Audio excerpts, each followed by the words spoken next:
Bem-vindos a mais um vídeo do canal Interview, e hoje com a presença ilustre, ninguém mais, ninguém menos do que o DJ Enéas Neto, falando tudo sobre sua trajetória na noite, que não é pouca, e sobre os 20 anos da Trash. Querida, é um prazer ter você aqui. Eu sou muito sua fã da Trash também, aliás, de toda a galera, os frequentadores, inclusive Paulinha, nosso querido Vander, que infelizmente se foi, e tantas outras pessoas que fizeram parte dessa festa tão maravilhosa. Quando que a música entrou na sua vida? Só de noite eu já estaria quase aposentado. Na verdade, eu comecei muito cedo, né? A família sempre teve gente com música e tudo mais. Eu comecei a tocar na noite com 14 anos, para você ter uma ideia. Então, isso faz muito tempo, foi nos anos 80 mesmo. Então, se hoje a Trash Hits é um revival dos anos 80, é porque eu vivi também os anos 80, né? Intensamente. Então, a minha visão dos anos 80 foi vivendo na noite, né? Eu passei por vários lugares, Madame Satã, Radar Tantã, eu nem lembro, mas são tantos, muitos. Aí, desde os 80, 90, 2000, 2010, e a Trash, né, que veio em 2002, né? São muitos anos de noite. A época tinha as danceterias, lembra disso? Era um nome que se falava, não sei se você lembra, que você é bem mais nova do que eu. Mas não tão mais nova, não, eu me lembro. O DJ ficava atrás da cortina, ele não tinha tanta visibilidade, né? Nada. A gente era um ator, né? Nós não éramos o elemento principal do evento, né? Ele era um ator como qualquer um outro que tivesse na noite, fazendo acontecer um clube noturno, né? Aí ele foi ganhando destaque, pegando. Eu, por exemplo, no tênis clube em Santo André, que tinha boatinha, né? O tênis clube nos anos 80, 90, a gente ficava atrás de um vidro, assim, ninguém via a gente, praticamente, né? Antes era uma janelinha muito pequena. Aí depois que foi crescendo a visibilidade do DJ, da importância do DJ, foi se abrindo isso. A gente ficou com um vidro maior, as pessoas conseguiam ver um pouquinho mais a gente, né, do que acontecia. Então, o DJ ele começou a ter mais destaque nos anos 90 mesmo, né, no final dos 90. Assim, não que ele não tivesse a importância, claro que sim, mas demorou para isso acontecer, né? Até em termos de curso, equipamento, né? Porque antigamente as pessoas faziam ali uma escola, equipamento era algo muito difícil de adquirir, até pelo preço. É muito mais. A dinâmica era diferente, né? Não tinha. O que existia no. Eu peguei por causa das minhas irmãs, no final dos anos 70 e o começo dos 80, eram os bailes, né? Os bailes de garagem, que os amigos se reuniam e tal, mas não existia uma estrutura, né? Assim, existia a ideia de se fazer um evento, mas as casas noturnas eram poucas e muito disputadas. E elas tinham toda a estrutura, então você não precisava levar isso, né? O que acontecia? As casas já ofereciam até os discos. Era muito comum, Madame Satã, por exemplo, ou mesmo, sei lá, o Hullish ou qualquer outro clube, eles tinham o acervo dos discos. Então o DJ, ele simplesmente ia lá, simplesmente entre aspas, tá? Não estou menosprezando, não é isso. Mas a gente não tinha tanto essa preocupação. A gente criava a sonoridade da noite baseado no acervo que existia da casa noturna, que era muito comum. Claro que eu tinha os meus discos, a partir do momento que a coisa começou a engrenar, você vai comprando o seu próprio acervo e tal, e tudo mais, né? Mas hoje em dia é muito mais fácil, né? Não tem, nesse sentido, é muito mais dinâmico de acontecer um evento, o que eu acho super positivo, eu não tenho saudosismo em relação a isso. Todas essas danceterias, espaço retrô, cadeira Espaço elétrica, que retrô é do também pontapé. exato, tinha esquecido. Isso é retrô também, toquei bastante também. Então, tantas as casas alternativas quanto as populares eu toquei. Né? Não tem alguma que não. Ou não como residente, né? Mas às vezes como convidado, up and down, sunshine, enfim. Né? Até toco, né? Toquei uma vez, duas vezes na contramão, enfim. Né? Você Teve. sabe que você me falou dessas casas, né? Eu não sei, você deve ter conhecido na época da Formosa, eu tinha uns 14 anos, eu não podia nem entrar, né, meu bem? A famosa A Ponta, que era a época da contramão, casarão, Sim. aí tinha a Ponta também, que depois virou curto-circuito. Então, o pessoal se reunia em grupos para dançar nos palcos, para fazer concurso. Eu cheguei a participar Uhum. essa época também, escondido do meu pai e tudo, não me deixava sair aquela coisa. Você acompanhou toda essa época também, né? Totalmente, né? Para mim, eu não tive muito tempo de curtir, vamos dizer assim, porque já a questão do trabalho já estava envolvida. Não que eu não curtisse durante o trabalho, eu não frequentasse outros lugares, mas como eu falei, comecei muito cedo, desde os 14, né? Então, a minha programação já era voltada, e eu trabalhava de dia, né? Também tinha essa questão, era 24 horas, vamos dizer assim. Eu dormia no ônibus para ir trabalhar, ou dormia um pouco no escritório que eu trabalhava, para conseguir viver. E à noite também, o pessoal tem essa ideia que não era tão viva, né? Não abria de segunda, não abria de terça, de quarta, não, abria. Eu tinha um anexo do Madame que chamava Imelda Marcos, ele abria só de segunda e terça, e a gente tocava lá. Então tinha lugares que abriam só de quarta, lugares que abriam só de quinta, e você não tinha muita escolha, você tinha que ir, É isso que eu que te era perguntar. interessante. Eu conheço, até hoje você conhece também, DJs que lá nos primórdios iniciaram, né, sua carreira como DJ e viveram da música, viveram do dinheiro que vinha da cabine e não tinha um plano B. E como foi isso para você? Para mim sempre foi os dois mercados, né? Assim, a música sempre esteve comigo desde o começo, não necessariamente com as pistas, né?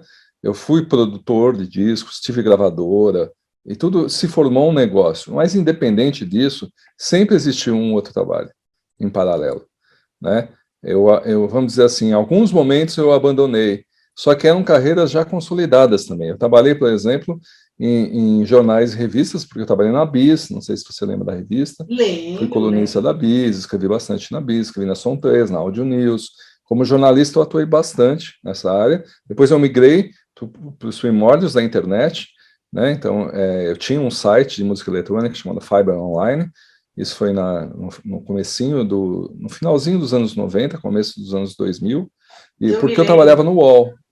Então, porque eu trabalhava no UOL, aí trabalhava no BOL, aí trabalhava no Terra, enfim, trabalhava sempre, sempre foram os dois, né?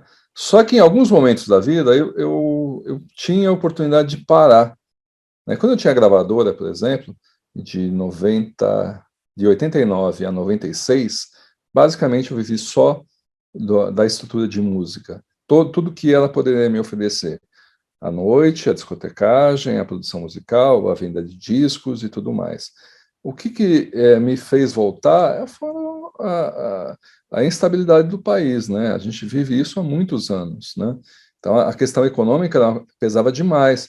Então, nos anos 90, quando foi 96, 97, eu casei, né? E aí existe uma cobrança em relação, não só social, mas uma cobrança de vida mesmo, né? E foi numa época complicada, a economia complicada, né? 95, 96, aí vem plano Collor, vem todas aquelas coisas que a gente teve que viver, né? E passar foi bem difícil. Mas, eu tive ciclos. Só para te responder, eu tive ciclos. Hoje em dia, eu já estou, como eu falei, quase aposentado, né? Então eu posso me dar um pouquinho mais ao luxo de fazer algumas coisas ou não, né? Mas hoje em dia eu faço basicamente ligado à música, eu diria isso. Desde que a Trash surgiu em 2002, eu fui me dedicando cada vez mais a ficar mais tempo nessa área musical e cuidar só dela e não aceitar outros trabalhos. Que é uma Pode ter sido delícia. ruim para é uma delícia. Pode ter sido ruim por alguns por uns lados, né? E por outros nem tanto. Mas você acaba se limitando um pouquinho, né? Dentro do segmento.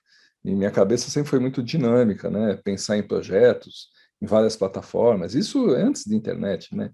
Então, quando vem a internet, você fica meio pirado. E ela acabou com, assim, em paralelo ao boom da Trash. Então, eu deixei a minha outra empresa, que era a Fiber, né, a Fiber, que é a Interactive e Online, para me dedicar a Trash 80 e os projetos musicais. Ou mesmo da Loma, que é a minha produtora, que a gente faz eventos corporativos e tudo mais, né? Então, não tinha condição de abraçar o mundo. Foi uma opção que eu fiz, até mais ou menos 2018, 2019. e culminou com 2020 veio a pandemia, então você reavalia a tua vida, né? O que é importante, o que não é importante. E agora que você se dedicou à música há tanto tempo, vai ficar 2 anos parado. Complicado, né? O som que toca na trash é único. Você não ouve em lugar nenhum. A gente conhece baladas de flashback, flash house, que tocam sim músicas voltadas aos anos 80, 90, 2000, mas o estilo é único, né? Em relação à música, cenário e tudo aquilo lá. Quem foi que idealizou o projeto em termos de cenário, música, estilo musical? Então, na verdade, a Trash era uma brincadeira. Eu e o Tony, que era meu sócio na época, Tônio. ele, o Tony trabalhava comigo no Fábio Online, que eu estava no UOL, e ele cuidava da parte do site. E a gente sempre teve uma vivência de música underground, independente, alternativa. Nossa vivência de música anos 80 mais popular era nula. Sério mesmo, nula. Eu não conhecia basicamente nada, assim. Conhecia um pouquinho da época da Raio Laser, sabe aquelas coisas dos anos 80, de danceteria, Sim, sim. mas a gente não vivenciou isso. E aí era meu aniversário, era em 2002, e aí eu falei pro Tony, a gente já, na verdade, a gente ficava brincando, tirando sarro, que era o começo da internet também, e a gente começar a transferir MP3, em qualidades baixinhas, né, porque era difícil transferir, a gente usava o MSN na época, né, e aí a gente mandava, eu tava no UOL e ele estava no escritório da Fiber, ou mesmo na casa dele, e a gente ficava trocando as músicas, tirando sarro um do outro. Falei, olha que música legal essa aqui, você lembra da Olivia Newton-John? Ah, você lembra do Rádio Táxi? E a gente ficou tirando sarro um do outro. Aí eu falei, Tony, eu vou fazer meu aniversário, mas eu não quero fazer nada assim que fosse ligado ao que a gente já fez. Eu queria pegar esse repertório que a gente fez, bem assim, divertido, né? Bem entre o brega e o rock nacional que a gente não vivenciou. Só que a gente precisava também de um lugar que fosse a cara desse repertório, tem que ser um lugar decadente entre aspas, né? No sentido de ter tido um ápice em uma década e depois em algumas décadas não tem mais aquele glamour. Foi aí que a gente chegou ao bar do Hotel Cambridge. A gente foi fazer o aniversário, o Tony conversou com ele, com o Mafa na época, né? E aí o Mafa falou, não, faz a festa aqui, é tranquilo. E a gente fez, convidei os amigos, só que a gente nem tinha se tocado que aquele espaço já era um espaço de festas, que já estava rolando festas. E quando a gente chegou lá para fazer nosso aniversário, meu aniversário, na verdade, eu convidei 50 pessoas, foram as 50 pessoas. Só que o espaço cabia 150. E já tinha um público da casa, então lotou. Aí o dono da casa falou: você não quer fazer semana que vem? Eu falei, mas como assim semana que vem? Não é essa não é a ideia de um projeto. A ideia era só fazer uma festa, uma festa de aniversário. Não, faz semana que vem. Aí faz na outra semana. Quando a gente viu, 20 anos. Então não foi, a gente aprendeu essa questão de entender o que era nos anos 80 da época da Globo, o Globo de Ouro, as paradas, porque isso não era a nossa vivência, a gente não sabia o que era. Então esse é o nosso alternativo, é o que a gente sempre brinca. A trash, para mim, era alternativa, porque o repertório era inédito para mim, eu não via rádio, eu não tinha essa ideia do que era, e era sempre um descobrimento. As pessoas que frequentavam acabavam contribuindo também. Tinham pessoas que eram fascinadas pelos anos 80 dessa época, que eu achava incrível como podia ter a Rosana ter fãs 20 anos depois, né? Porque a gente estava em 2002 e fazia um revival de uma época de 20 anos atrás, né? Então era a mesma coisa, a gente Exatamente. fala, como é que pode ter fã de Menudo? Menudo foi uma coisa tão forte nos anos 80, mas até hoje tem fã? Tem. E até hoje tem fã, literalmente, até agora, 2022, se a gente fizer qualquer evento ligado a essas bases de fã-clubes, né, vai encher, porque eles são fiéis. E vão passando para os filhos, vão passando. E hoje, mais com a internet, né? É uma coisa... E a internet ajudou muito nisso, né? No começo, para a gente não tinha ideia. Ia pescar, comprava discos, revistas, a questão estética também. Apesar de eu e o Tony sempre estarmos ligados ao que acontecia em termos de estética, a gente é ligado a artes, o Tony adora fazer arte em geral, ele tem formação de arquitetura e tudo mais, E eu adoro arte em geral. Então a gente sabia da estética, dos movimentos de arte, mas aplicar isso ao Brasil é diferente, porque se você pega o flashback internacional, tem uma cara. Flashback nacional é bem diferente. É totalmente diferente. E o engraçado da trash, eu, como por exemplo, conheci nessa época mesmo a trash, quando eu estava iniciando. Um amigo meu, que era até frequentador da casa depois, o Rafael Kitten, que infelizmente hoje não está mais entre nós, a Paulinha, inclusive, vai lembrar muito dele, ela vai assistir essa entrevista. Beijo, Paulinha. Logo mais ela vai falar sobre a trash também para gente. Legal. Ele me mostrou um CD, falou, Debbie, vai inaugurar daqui a uns dias, né, uma casa nova, dos anos 80 e tal. Então eu vi Balão Mágico, Bozo, Vando e tudo mais. Eu falei, não acredito, sério, sério. Aqui dando o meu depoimento sobre a trash, gente. Sempre foi uma casa muito acolhedora, uma festa entre amigos. Os dias que eu mais amava eram os dias de Silvete Montilla. A festa, desde o começo, sempre foi lotação de público, lotação máxima. Eu sou testemunha, que eu ficava na porta um bom tempinho para conseguir entrar. Você acreditava que o sucesso seria tamanho a ponto de manter uma casa no auge até os dias de hoje?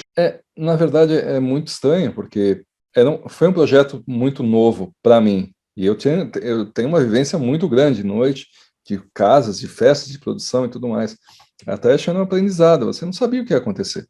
Não sabia. Toda semana aumentava o público, aí a gente mudou de casa, a gente começou a fazer festas maiores, fomos para outros países, fizemos na Espanha, fizemos na China, enfim, né, a gente acabou, a marca cresceu muito. Mas a gente tem dois lados. A gente tinha filial na Vila Olímpia, né? Não sei se você lembra disso. Lembro. Também. Então, aí, mas o fato é que você resumiu no começo do assunto. É uma festa de amigos, as pessoas se conheciam, era uma turma, sabe? A turma era legal. Então, esse clima foi preservado. Então, as pessoas, elas se sentem dentro da festa, elas participavam da festa. Elas iam para o palco, elas viravam DJ, elas podiam contribuir, elas faziam parte dos grupos, né?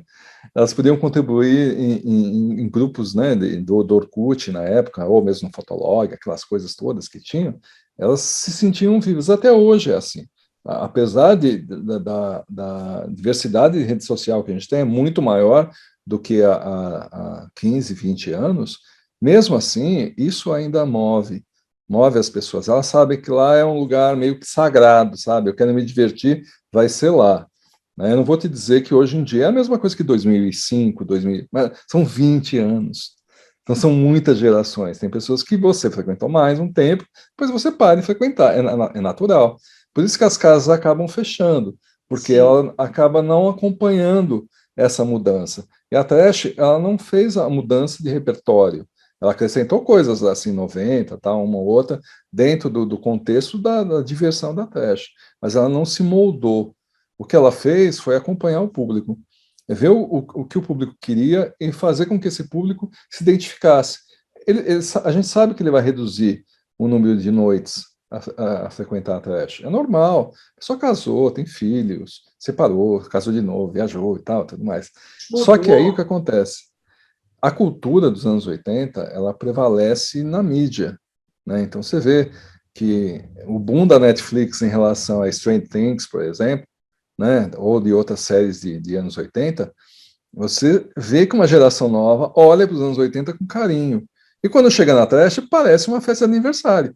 Sempre. Ela sempre vai ter essa. Ela pode ir sozinha, ela vai se dar bem, no sentido de sempre vai ter alguém. É uma festa muito inclusiva, né? Então, ela não tem nenhum tipo de preconceito, tanto que o nosso lema é preconceito não entra aqui. E quando a gente fala do preconceito, não só no caráter sexual, a gente fala de todo tipo. A pessoa ser muito baixa, a pessoa ser muito alta, a pessoa é gorda, a pessoa é magra, usa óculos, tem cabelo preto, qualquer coisa. Para a gente nunca teve essa preocupação. Não teve preocupação em relação a como ir. Posso ir de tênis, posso ir de bermuda, posso ir de chinelo, posso ir de boné. Então, tem casas que até hoje falam que não pode ir de boné, é uma coisa assim inadmissível. Como não vai poder ir de boné? Deixa a pessoa ir de boné, ela quer ir. Chinela havaiana, tudo bem. Se a pessoa quiser ir pelada, a gente não pode deixar porque a gente vai preso. porque sempre vai ter alguém que vai denunciar, entendeu? Mas se quiser ficar pelado em algum lugar lá mais discreto, fica, ué. Não tem problema, uma festa muito inclusiva. Eu acho que essa é a questão do sucesso. É o sucesso que prevalece em tantos e tantos tempos. A gente, na verdade, acaba se policiando para não entrar no piloto automático, né? Que é muito fácil você fazer a festa dentro de umas formas que você já tem. Então, você tem que se questionar o tempo todo, como eu vou mudar, para onde eu vou, o que, que a gente vai fazer, né? Eu acho que isso também faz com que a gente esteja tanto tempo na noite, né? Todas as festas que eu fui, sempre tinha, além do set maravilhoso de todos os DJs ali que faziam a noite, tinha você, tinha o PQ, tiveram muitas presenças ilustres também, Charlie, do Menudo, Nossa, Rita tem tanto. Cadillac, que foi até há pouco tempo, Vando, Vanusa. Nem todos os artistas gostam dessa exposição, né? De estar no meio do público, ainda mais uma festa como a Trash, que as pessoas se abraçavam, era um amigo do outro, aquela coisa. Olha, a Trash sempre teve uma preocupação. Ninguém é melhor que ninguém. Então, muitos famosos passaram pela festa, muitos famosos pegaram fila. Ficavam na fila com outras pessoas. E tinham pessoas que não admitiam isso, de ficar na fila. Ah, não vou ficar na fila porque as pessoas vão me constranger aqui, ou qualquer coisa nesse sentido. Ah, vão ficar em cima de mim. As pessoas não ficavam em cima, não tinha essa preocupação como é normalmente em outros lugares. Não vou falar que não tem, claro, tem assédio em qualquer lugar, só que lá era muito menor. O peso disso era menor, né? Então, a gente teve um início da 2003 a 2005 que os artistas estavam descobrindo a trash. A gente acabava contratando o Vando, Hit, Rosana, Gretchen, Rita Cadillac, Marquinhos Moura. Bom, todo mundo, é difícil, assim, Xuxa nunca passou, mas a maioria, todo mundo já passou por lá, né, eu diria. Grande As parte Paquitas, né? Sim, Paquitas, a Mara, a Simoni, os infantis praticamente todos, né? Trem da Alegria, que vem agora para os 20 anos, mas antes eles já tinham participado, né? A Patrícia não, a Patrícia é a primeira vez que vai. A gente já chamou a Patrícia várias vezes, mas ela não foi. Ela vai agora nos 20 anos. Mas o que causava estranheza para a gente, assim, era divertido, na verdade, era que a Trash era muito ligada à turma de teatro. A gente não sabe ao certo por quê, tá? Então, antes de existir a Gambiarra, que era uma festa para o pessoal de teatro, a Trash meio que agregava esse público. Então, e a Dani Calabresa frequentava muito a Trash, o Rafinha, por exemplo, né? Rafinha Bastos era DJ, VJ da gente, né? Então, muita gente que estava na mídia acabava passando pela Trash para conhecer, ou para ver um show, ou para curtir, que não, ela sabia que não ia ser tão incomodada. Mas houve uma explosão a partir de 2006, 2007, ficou impossível. E aí eles acabaram saindo um pouco e a gente acabava contratando os grandes artistas para eventos maiores, né? Porque a Trash, o que ela fez? Ela trouxe esses artistas à mídia novamente. Né? Eu daria 3 exemplos. Sidney Magal, Gretchen e, bom, também a Rita Cadillac, por exemplo. Eram artistas que não faziam mais shows, praticamente só faziam participação, ninguém gostava de ouvir o repertório deles, tinha um público, sempre teve público, não é questão de não ter público, é que as casas não chamavam, e eles faziam participações pequenas dentro da Trash, com cachês muito baixos, que depois mudou. Aí isso inverteu completamente. Hoje em dia, quando foi os 20 anos, eu fui atrás dos artistas, óbvio, né? Para ver os cachês, como é que está. É absurdo. Hoje em dia a Gretchen é absurdo, para a gente é absurdo, né? Obviamente que eu poderia ligar assim para o produtor e falar, olha a nossa história e tudo mais, mas não é por aí. Ele está no momento deles. Magal cresceu novamente. O Magal era uma estrela gigantesca, mas quando a Atlético começou, não era. O Vander foi uma pessoa assim, muito especial para todos vocês, para todo mundo que conheceu o Vander. Era uma pessoa incrível, super divertida. Eu tive o prazer de conhecê-lo de perto. E ele foi peça-chave também para vocês ali nas festas, na convivência. Eu queria saber como você o conheceu e como ele era dentro e fora da Trash. O Vander eu conhecia, né, há muito tempo, não deixo de conhecer, né, apesar dele não estar mais com a gente, mas eu conheço ainda, né. Mas a nossa história começa bem antes da Trash, começa antes até do Massivo. O Vander sempre estava ligado na noite, e a gente se cruzava. Só que eu, o Tony e o PQ éramos num segmento que o Vander não entrava muito. A gente era muito do alternativo, muito do espaço retrô, era muito da escuridão, da fumaça, do rock alternativo, da música eletrônica, no meu caso, industrial, né? E o Vander não, o Vander já era uma coisa mais do pop, do dance, né? E sempre foi ligado a isso. Só que a gente tinha amigos, e esses amigos, Johnny Lush, por exemplo, frequentava o retrô. E aí o Johnny Lush era amigo do Vander. E aí a gente acabou se cruzando em alguns eventos por causa do Johnny também, né? E aí várias outras pessoas, a Bebete também, Bebete Dart, acho que você conhece a Bebete, que era a Conheço. hostess do... Então, a Bebete, ela era amiga do Vander também e era amiga da gente. A história com a Teste foi um pouco diferente. A Paula, se eu não me engano, foi isso, tá? A Paula levou o Vander pela primeira vez. Acho, não tenho certeza, mas na próxima entrevista você pergunta para a Paula. Mas se eu não me engano, é isso. A Paula levou o Vander para ver. Falou: olha, tem uma festa, você precisa ir. Ele foi, acho que na primeira noite, acho, primeira ou segunda noite da Trash, lá no bar do hotel. Ele foi. Aí depois a gente conversou um pouquinho, tá, não sei o quê. E ele fazia festas, que era chamada Absurdada, uma coisa assim, o nome é uma domingueira absurdada, uma coisa assim. Ele fazia alguns espaços, eu fui ver, gostei do repertório. Falei: Vander, você não quer participar da Trash como DJ convidado? Todo mundo começa como DJ convidado. Vai lá, faz um setzinho. E aí, quando a Trash começou a crescer um pouco mais, a gente falou: Vander, você não quer fazer um projeto de quinta-feira? Que foi a Pop Trash. E aí foi ele com o Rafinha Bastos, que é o Rafinha, e eles ficaram com a gente, o Vander ficou anos, né? Mas com a Pop Trash foi mais de 10 anos. Então o Vander é uma figura central para a gente. Quando abriu a filial Vila Olímpia, ele e o Catatal foram cuidar da filial Vila Olímpia, o repertório era deles. Ele construiu uma história paralela à Trash, dentro do mesmo repertório. Eu falo, não saiu dos anos 80, ou mesmo do que a gente tocava, mas ele trouxe muita coisa que a gente não conhecia. Ele acabou criando um público dele próprio, dentro da Trash. Então ele faz parte da história, assim, de anos, né? Muito saudade do Vander em relação a isso. Não nem falar, é uma falta enorme, né? Para a noite. Não só para mim, para a noite.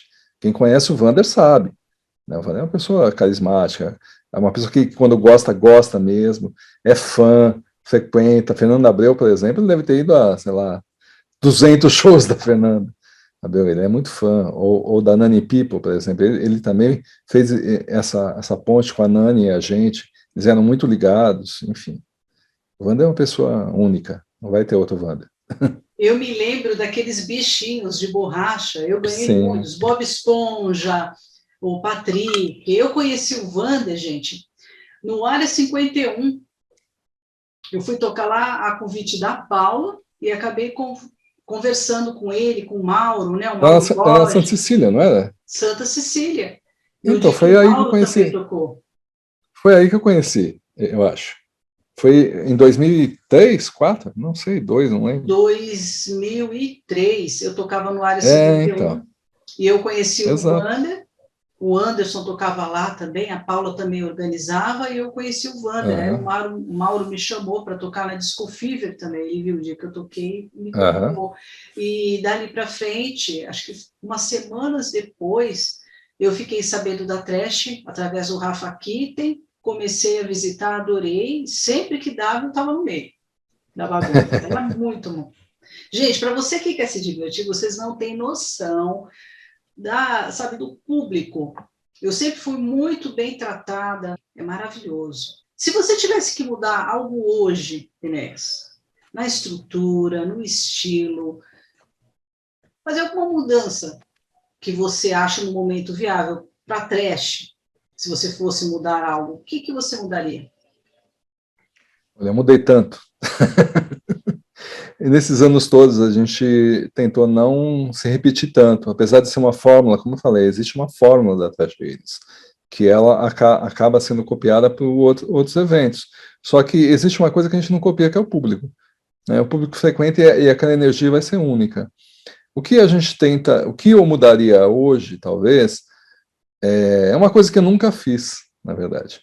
A Trash nunca foi dona do espaço dela. Ela nunca foi, eu nunca tive um clube meu, nunca, são quase 35 anos de noite, 36 anos de noite, eu nunca tive um clube meu. Então talvez fosse, talvez, assim, quando acabou a pandemia, eu pensei, acho que está na hora, né? Apesar de eu estar com 55 anos... É novo, estou tirando a leite ainda. Eu vou fazer 47, como o tempo passa, dá para acreditar numa coisa dessa? Não dá, imagina, eu ia falar no máximo 35, 36, você está falando 47, tá louca? Vou fazer em setembro, meu bem. Olha, já tenho lugar para comemorar. Eu já comemorei meu aniversário na Trash. O convite da Paulinha então em setembro está aí. E esse é só um adendo, que o aniversário, ele realmente muda, né? Ele faz parte da história da Trash. As pessoas querem um lugar divertido para comemorar, então elas vão para a Trash.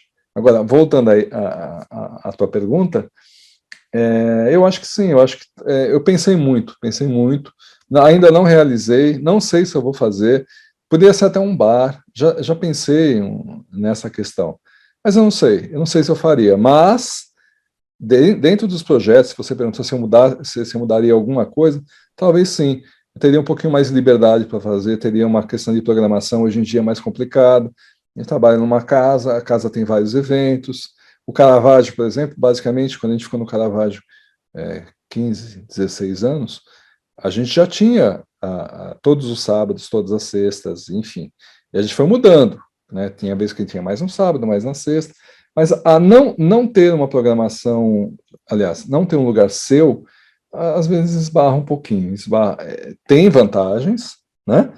O BO é bem menor, você tem um BO bem menor, uma questão de compromisso muito menor, mas você tem a questão de liberdade que você perde um pouquinho, que eu acho que talvez, se acontecer, eu faria isso, eu acho que eu abriria um lugar dela, porque as pessoas acham que a Trash é a Trash, tanto que o Caravaggio, nem as pessoas não falavam do Caravaggio, falavam assim, ali onde a Trash faz a festa, ou onde é a Trash. E a Trash nunca teve um lugar fixo dela, eu falo, né? Ela teve programação fixa numa casa noturna, mas nunca teve uma casa noturna dela. Ela nunca foi uma casa noturna. A Trash está comemorando 20 anos em grande estilo, com a apresentação do Trem da Alegria, e vai ser aquela bagunça, aquela farra. Eu queria que você falasse qual que é a expectativa para essa festa, né, Olha, os 20 anos é uma marca, assim, né, que a gente nunca imaginou, né? Na verdade, já tentei acabar a festa várias vezes. Eu sou bem sincero, eu já tentei me sabotar várias vezes. Porque a gente vai passando a vida tal, então é que você enche o saco, fala, não quero mais fazer. Só que dura uma semana, 3 semanas, no máximo um mês, não vai para frente. Exatamente. E as pessoas pedem e a gente volta. Então, eu já tinha pensado em fazer os 20 anos no final de 2022. Nem tinha pensado em fazer na data oficial, que seria o mês de maio, né? A Trash surgiu em 5 de maio. A gente vai fazer dia 6 de maio no Clube Piratininga, que é o lugar que a gente fez a festa dos 10 anos. E eu comecei a procurar lugares maiores, mas não encaixava. Sabe quando não encaixa? Eu fiquei pensando assim, 3 mil pessoas, a pandemia nem acabou direito ainda, a gente está tentando entender ainda essa situação. Vou levar para um lugar, para 3 mil pessoas, um lugar que a gente quer comemorar exatamente com pessoas próximas, né? Então, aí eu lembrei da festa dos 10 anos, que foi, não sei se você foi, a festa dos 10 anos. Os 10 anos eu devo ter ido. Foi incrível. É um lugar grande, não é um lugar pequeno, é um lugar para 1.200 pessoas, mas ele é acolhedor, né? Então, a ideia é que fosse... O primeiro ponto era esse, tinha que ter uma cara de ser acolhedor. Então, o que acontece? É um clube, não sei se você lembra do Piratininho, mas é um clube como os filmes dos anos 80, como tem a dança do Footloose, o Dirty Dancing, que acontece naqueles salões de baile, aquela coisa bem de baile de filme da sessão da tarde, que a gente queria reproduzir. A gente fez isso nos 10 anos.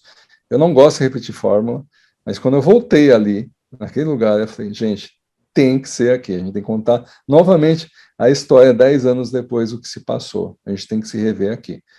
E aí, quanto ao artista, tinha que ter um artista, claro, né? A gente pensou bastante, consultamos alguns, não tinha agenda, e aí, coincidentemente, o Trem da Alegria, em 2019, um pouquinho antes da pandemia, em 2019 para 2020, eles se reagruparam. Na verdade, é a Patrícia e o Luciano, né? Eles fazem o Trem da Alegria Celebration. E na época, eles ofereceram um show para a gente, mas não encaixou. Não era foi numa época que a gente tem o Halloween, que o Halloween da Trash é o evento mais importante, além do. Não diria mais que o aniversário de 20 anos, mas a festa mais importante da Trash sempre foi o Halloween. É a festa mais cheia. E quando eles ofereceram, eu lembro que era bem próximo da data, a gente não fez, falou, vamos fazer ano que vem, no aniversário. E aí veio a pandemia. E aí a gente ficou 2 anos parados. Então agora a gente resgatou isso, esse contato, a gente vai fazer com o Trem da Alegria, que o show é incrível, é um show muito bacana. As músicas eu nem preciso falar, né? Tá na cabeça de todo mundo. A gente fechou uma parceria agora com a com a Play FM. Não sei se você conhece essa rádio. Conheço. A Play a galera do Café com Bobagem. Isso. E tudo mais. A gente acabou fechando, isso eu estou falando em primeira mão para você, porque ninguém sabe ainda, a gente fechou ontem. E a gente vai fazer algumas ações com a Play, lá nesses 20 anos, e a festa vai ser incrível. Eu não tenho essa questão de falsa modéstia, não, vai ser incrível, pode ter certeza que vai. Primeiro, imagino, 2 anos sem uma festa grande, pessoas vindo de vários lugares para se encontrar nas redes sociais da Trash, já trocam essas mensagens. Amigos que estão vindo, tem gente que vem da Holanda, gente que vem da Argentina, outro vem da Espanha, tem do Nordeste, Bahia, vem do Sul, para se encontrar nesses 20 anos.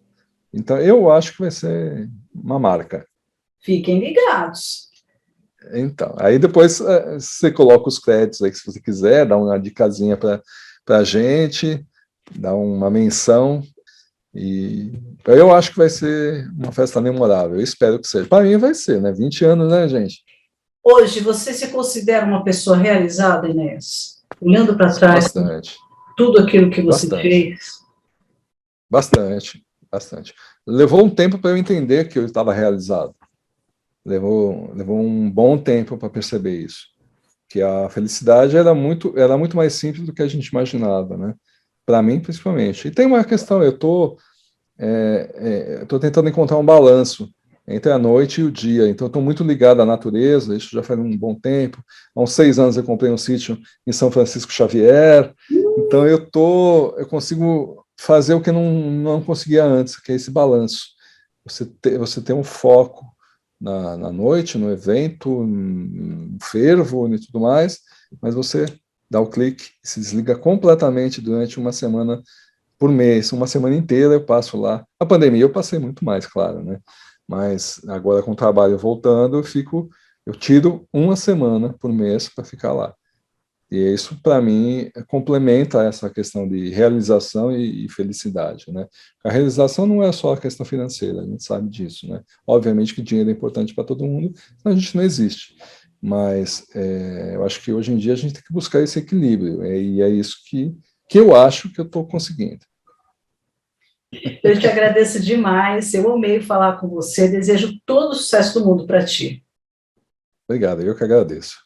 Foi muito bom o papo. É sempre bom conversar sobre a Trash, né? A gente vai tendo também algumas ideias. O bate-papo é sempre interessante, principalmente para a gente reavaliar o que a gente fez, o que a gente pode mudar, o que a gente pode acrescentar. Eu agradeço bastante.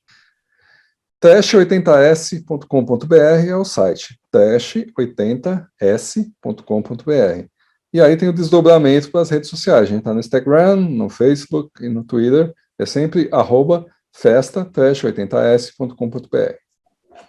Então, muito obrigada, meu querido. Beijo. Gente, beijo especial para todos vocês que assistiram essa interview. Fiquem ligados nos próximos vídeos. Compartilhem. Se inscrevam no canal, ative o sininho e bora! Vamos lá, vamos todo mundo para a Trash na festa de aniversário, hein? Ó. É isso aí, hein? Todo mundo, hein? Tchau, tchau. Beijo, querido. Obrigada.